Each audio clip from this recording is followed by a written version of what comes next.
بسم اللہ الرحمن الرحیم۔ آج کا عنوان ہے قرض ایک مصنوعی سانس ہے، اور یہ ایک تلخ حقیقت ہے۔ یعنی ہم اپنے آپ کو قرض لے کے بالکل ایسی زندگی گزار رہے ہوتے ہیں جیسے کوئی مریض قدرتی سانس کے بجائے وینٹیلیٹر پہ لیٹا ہو اور مستقل اپنے آپ کو کمزور سے کمزور کرتا چلا جا رہا ہو۔ کوشش کرنی چاہیے کہ قرض کبھی بھی نہ لیا جائے۔ سود تو بہت دور کی بات ہے، سمپل قرض بھی آپ کوشش کریں کہ نہ لیں، کیونکہ احسان زندگی بھر کا رہتا ہے اور لمحہ یا وقت گزر جاتا ہے جو کسی کا انتظار نہیں کرتا۔ اور ہم سے یہ بہت بڑی غلطی ہوتی ہے کہ ہم ضروریات زندگی سے زیادہ خواہشات زندگی پر توجہ دیتے ہیں، اور وہاں جا کے قدرت ہمیں نواز نہیں رہی۔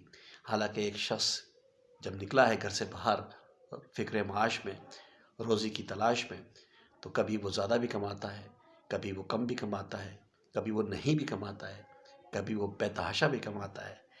تو یہ ایک سلسلہ زندگی ہے جو قدرت نے ہم سب کے ساتھ رکھی ہوئی ہے۔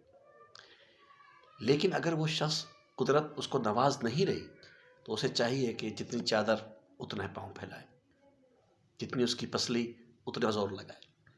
یہ بڑی ایک عجیب بات میں بتا رہا ہوں، کیونکہ قرض لینے کے بعد انسان کی جو کیفیت ہے وہ عارضی طور پہ تو مسئلہ حل ہو جاتا ہے، لیکن یہ دائمی طور پہ نہیں ہوتا۔ تو ان حل ڈھونڈنا چاہیے جو مستقل ہو۔ عارضی حل میں آپ ڈھونڈ تو لیتے ہیں اور وقت بھی گزر جاتا ہے، لیکن جب اس کو دینے کا ٹائم آتا ہے تو آپ کے لیے بڑی پریشانی ہوتی ہے، اور آپ بڑی ذہنی کرب سے گزرتے ہیں، جس میں نفسیاتی، جسمانی، روحانی ساری تناؤ آپ کے ساتھ پیش آتا ہے، اور آپ زندگی کو ایسے گزار رہے ہوتے ہیں جیسے کوئی آپ مجرم ہو۔ نگاہیں نیچی ہیں، ڈر خوف بیٹھا ہوا ہے کہ اب کب کال آ جائے گی، میں کیسے اتاروں گا۔ یہ ایک بہت مشکل مرحلہ ہے۔ مجھے امید ہے اللہ ہم سب کو قرض سے دور رکھے اور ہمیشہ اپنی